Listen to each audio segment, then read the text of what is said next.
importer from Canada.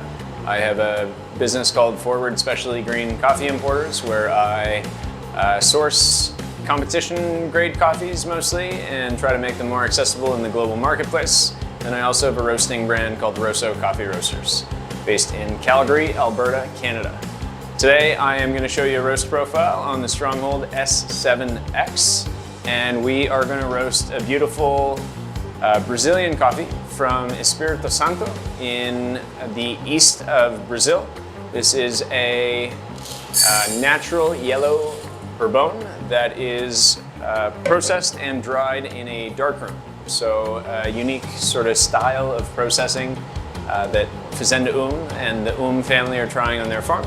And we're gonna do it right here, right now.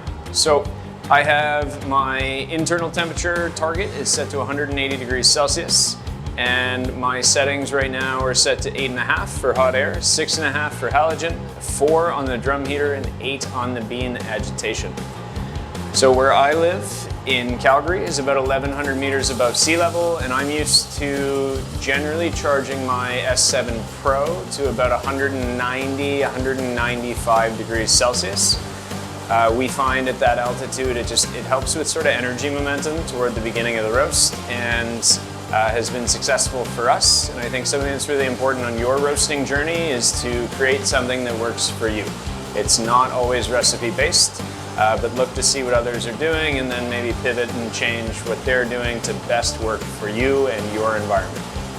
So the roast here looks like we dropped in, we're actually reading out at about 155, 158 on my roasting curve.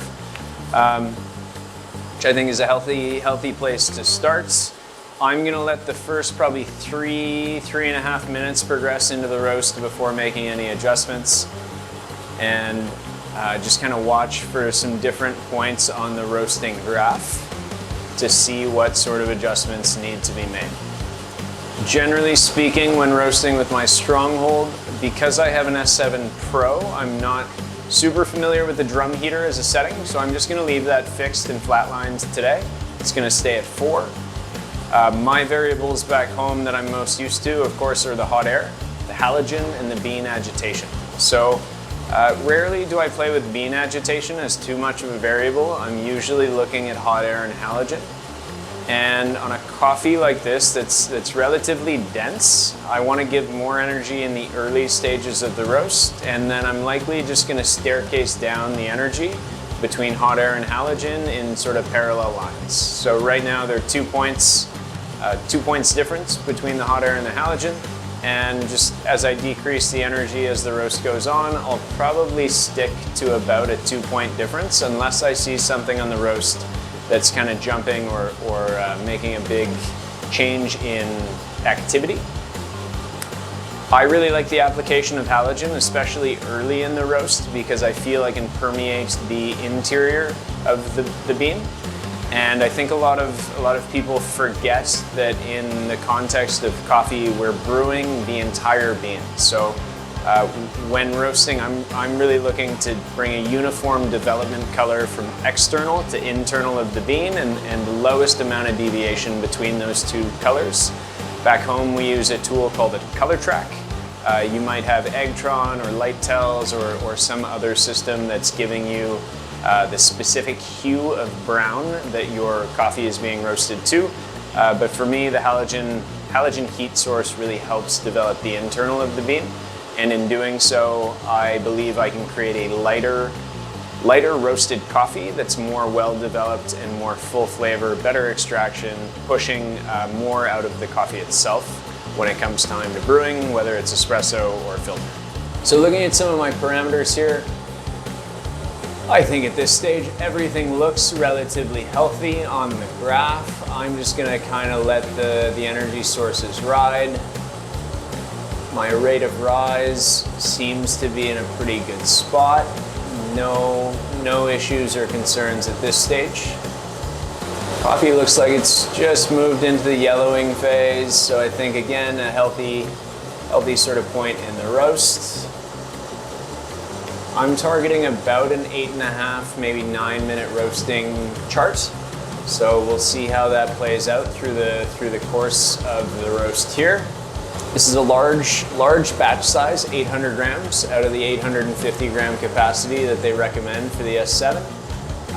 I like a larger batch size generally for an espresso profile.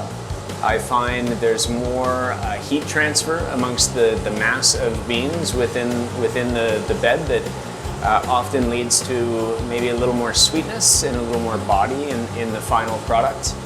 I'm going to make just a soft adjustment down 0.5 point on both halogen and hot air at this stage.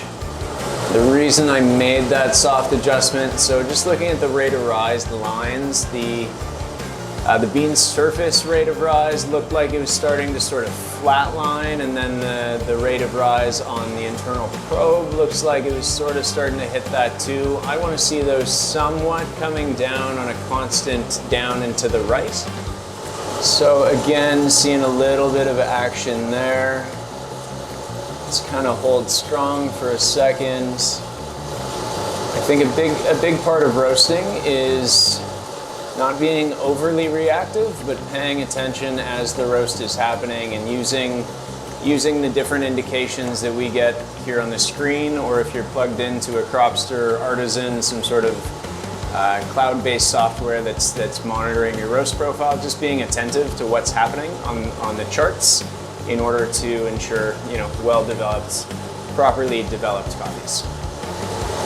I think something interesting that I've played with a little bit on the Stronghold is bean agitation as a variable, and keeping my heat at a constant, and rather using the bean agitation to change the way in which the temperature is, or heat is being passed between the beans in the actual mass of coffee. And I think that's a fun way to kind of play around. I don't necessarily know how to explain in depth what happens with playing with bean agitation, but I found some really interesting results where I keep the hot air kind of flatlined at maybe 8 or 9, and then play with bean agitation, moving the actual mass and the bed of coffee that's inside. Okay, we should be hitting first crack here probably momentarily. Everything on the chart looks pretty healthy still. There we go. We're going to mark that as first crack. And I'm going to take this out at about maybe 15% development.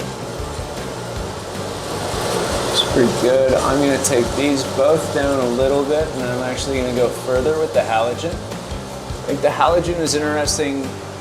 Toward the end, it can maybe be too intense of a heat source for coffee as it's cracking. And sometimes it shows up as a slightly metallic or almost astringent flavor profile.